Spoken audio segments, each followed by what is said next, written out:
More so than any other in recent memory, the 2016 presidential election has been an emotional one. And that is our topic on this segment of Perspective as we look at how the candidates are connecting with we voters on an emotional level. Dr. Gleb Tsipursky is a professor at Ohio State. He popularizes science-based strategies for rational thinking and goal achievement and intentional insights. That all sounds a little bit vague. So, Dr. Tsipursky, first of all, welcome to the program. Thank you so much for having me, Clark. And tell me a little bit about your discipline and your work. It's not entirely emotional. It's not entirely intellectual. It's kind of a meeting of minds. Indeed. It's a meeting within our own mind. Our own mind. So when we think about ourselves, we perceive ourselves as rational beings. That's what we think about. But in reality, what the research shows is that we are much more dominated by emotions than we tend to think we are. Actually, there are two systems of thinking. The emotional one, which is called the autopilot system or system one, and the rational one, the logical one. It's called system two usually, or the intentional system. Now, the intentional system makes perhaps around 10% to 20% of the decisions in our brains, and the emotional one, 80 to 90%, something like that. And we just don't notice the emotions that influence us in our daily lives, in our everyday activities. So I study the intersection between the emotions and the reasoning and how they influence public life and our everyday decision-making. And as part of my work popularizing these strategies through Intentional Insights, it's a nonprofit organization I help lead. The website is intentionalinsights.org. And I popularize strategies for how we can improve our decision-making in everyday life and in political decision-making, economic decision-making, and other aspects of our society, charitable giving, and so on. Well, Republican Donald Trump and Democrat Hillary Clinton are doing the very best they can in these closing weeks before the election to engage with us, voters. And they are trying to do that on, at some point, an emotional level. Which one of them do you think is doing a better job of engaging voters in that 90% of our brain that works on emotion? There's no question that it's Donald Trump. Donald Trump is much more charismatic. He knows how to appeal to our emotions. He has come from a background of celebrity, entertainment, performance, so he knows very well how to speak to people's emotions, how to entertain them, how to engage them, how to perform. So Donald Trump is great at emotional intelligence, at charisma. We can get into what those mean, but that's the nutshell answer to the question. But a lot of folks think or say that he is playing to the emotion of fear, and that's not a very constructive thing. Do you feel like he is emphasizing American voters' anxieties, and if so, which anxieties? Yes, I think he's playing to fear and he's playing to anger. So, and fear and anger are actually, we can say objectively, we can talk about whether they are constructive or not, but there is no question that fear and anger, what the research shows, are very powerful motivating emotions. So the most powerful emotions that we feel as human beings are ones around loss. There's a thinking error called loss aversion, where we tend to orient toward avoiding loss much more than we orient toward gain. Let's take you, Clark. What would you rather have? Not lose $50 or gain $50? Can I have both? People. No. Oh, okay. I'm sorry. Yeah, you're right. I'll probably take the 50 in my pocket. Yep, exactly. So when people are given bets, most people, so in research studies, most people would weigh not losing $50 much more than gaining $50, about 3 times more. So, which is not rational. It's the same thing whether you don't lose $50 or gain $50. To the vast majority of people for whom $50 isn't a huge sum of money. But that's the irrationality of the human brain. That's the emotions, and that's fine. That's just how it works. So Trump knows this. He knows that fear and anxiety and anger are really powerful emotions, and he plays to them masterfully. So he's really great at playing to those emotions, at eliciting these emotions. And one of the so we can, go into the please finish of what he does. Mm-hmm. One of the cornerstones of his campaign has been his stance on immigration and, secondarily, Muslim immigrants and refugees into this country. Is that the same kind of fear of loss, or is that a different kind of visceral fear, a fear of somebody who's not like us? So when it comes to Muslims, it's fundamentally a fear of terrorism is driving that.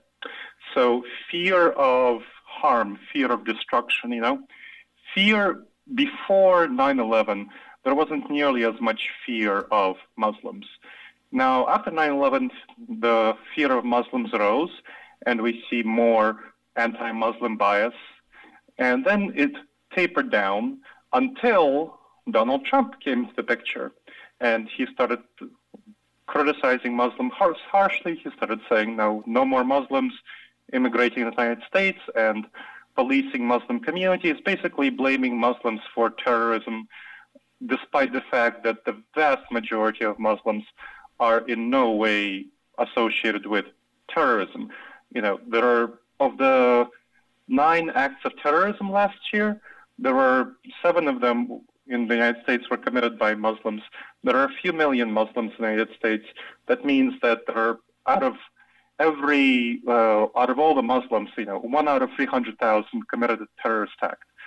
That's like trying to pick out a terrorist in 3 football stadiums if you look at Muslims. And that's not a rational fear of Muslims committing terrorist acts. But because Donald Trump makes this association between Muslims and terrorism, he is able to get voters riled up around fear around Muslims and anger at Muslims, directing anger at Muslims and feeling fear around Muslims. So with this association between terrorism and Muslims, he's able to appeal to voters' anxieties and fears and get them riled up. And that's a very powerful thing that he's able to do with that manipulation of emotions. Another thing that both candidates have spoken about, but on opposite sides, is the issue of race, racial profiling by law enforcement, the relationship between police and the communities that they serve. We've seen shootings by officers here in this Columbus, which has prompted demonstrations, which fortunately were not nearly as violent as those we saw in places like Charlotte. What sort of emotion is that that's in play when we bring that topic up, and how are the two candidates handling that from their different points of view? So yes, that's a fascinating emotional question. So the emotions around racial profiling are really powerful. We have African American communities who are experiencing strong anger and fear around the police, and they are genuinely afraid, and appropriately so, because there is definitely racial profiling. So what happens with racial profiling is that there is a phenomenon known as implicit bias, where we all experience some degree of bias toward African Americans, toward black people. There's research showing this, that white people experience implicit bias.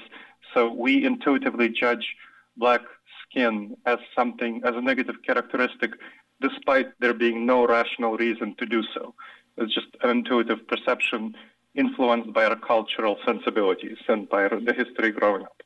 So there's research shows that police are about 3 times more likely to use violence against black people for exactly the same sort of crimes and exactly the same sort of perceived offenses as for white people. They use 3 times as much force, in 3 times as often, 3 times as much. So there's no other explanation for it except racism, except racial profiling. Not necessarily explicit racism, but implicit racism. So we have a reality of black people realistically being afraid of the police, being stopped much more often by the police, much more violence used against them, and they are afraid, and they are really concerned. And so there's a reason why black people are so eager to vote for Hillary Clinton and not at all eager to vote for Donald Trump. Now, on the other hand, the number of black people in the United States is much smaller, significantly smaller, let's say it this way, than white people.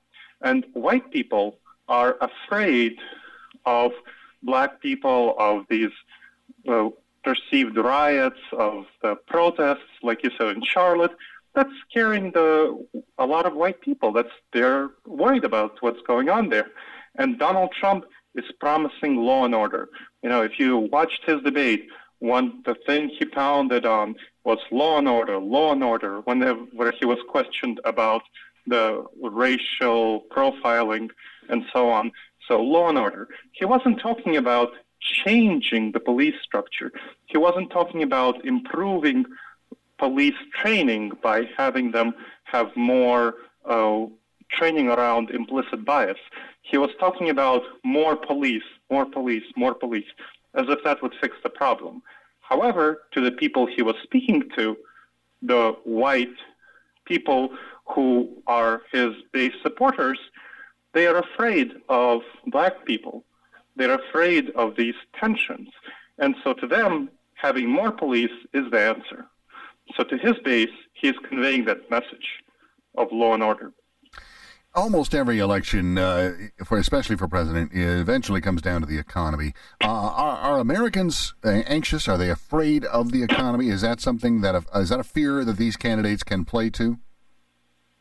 Very much so. So polls show that the economy is the biggest, single most issue in voters' minds. It is the one issue that voters care about the most in this election. And Donald Trump has been really skillful at playing to the economy. He is talking about jobs leaving America. He's talking about the sense of loss, the sense of tragedy. And so he's talking to people in the Rust Belt, where we are in Columbus. Yes. And how jobs are leaving Ohio, how manufacturing jobs are leaving Ohio. In the debates, he called NAFTA the worst deal ever, the worst trade deal ever. He talked about renegotiating everything and bringing jobs back and having America be great again. This is his crucial slogan, and that is fundamentally appealing to the economy. That is fundamentally appealing to the sense of loss experienced by so many blue-collar workers who are out of jobs. Now, are they out of jobs because of NAFTA? Not necessarily so. NAFTA has actually, after NAFTA, the number of manufacturing jobs has vastly increased, I think by 50% or so. But he is able to make a correlation in people's minds between NAFTA and blaming it on Hillary Clinton and Obama and Bill Clinton, and this correlation to job loss and people's experience of economic suffering. And you remember that suffering, loss, fear, anxiety is a fundamentally powerful driver. And he's promising them to be a protector. He will protect them against this stuff, and he will save them. Now, he doesn't give details of how he will do it. His economic plans are widely panned, criticized by economists as something that will actually harm the economy quite a lot by giving tax cuts to the wealthy and increasing vastly the national debt and actually not creating jobs, but causing job loss. However, this is not what his supporters hear, and they don't trust mainstream economists, despite many of these economists being conservative. So he's able to hammer home this message. Dr. Gleb Tsipursky. Clinton, if you wish. Dr. Gleb Tsipursky is a professor at Ohio State and also has written the book, among others, Find Your Purpose Using Science. His website is intentionalinsights.org. A little bit of emotional insight this morning into voters and the candidates, appealing to them. And Dr. Tsipursky, appreciate the insight. Thank you very much. Thank you very much for having me.